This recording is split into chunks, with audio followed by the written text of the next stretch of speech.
Coaching वाला प्यार जाने कैसे गेले भूल तू गाँव वाला प्यार कोचिंग वाला प्यार जाने कैसे गेले भूल तू गाँव वाला प्यार कोचिंग वाला प्यार हो गेल तोहर शादी जाने जइबे ससुराल हो गेलो तोहर शादी जाने जइबे ससुराल जाने कैसे गेले भूल तू कोचिंग वाला प्यार जाने कैसे गेले भूल तू गाँव वाला प्यार जाने कैसे गेले भूल तू गाँव वाला प्यार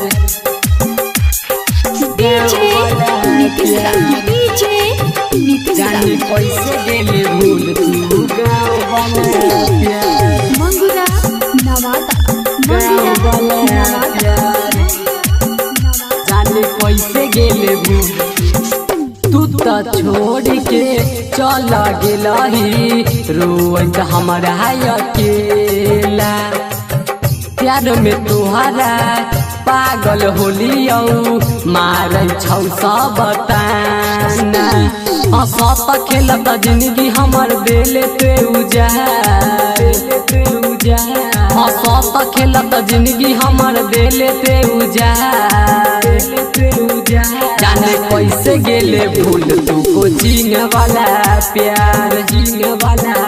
जाने कैसे गेले भूल तू गाँव वाला प्यार वाला प्यार जाने कैसे गेले भूल तू गाँव वाला प्यार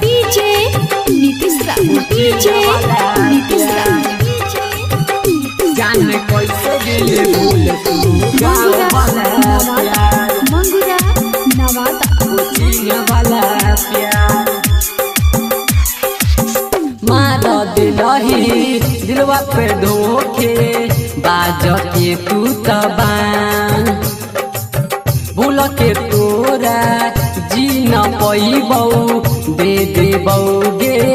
जान प्रेमिया मन के तू दिलही विसार प्रेमिया मन के तू दिलही विसार जाने कैसे गेले भूल तू स्कूल वाला प्यार जाने कैसे गेले भूल तू गाँव वाला प्यार।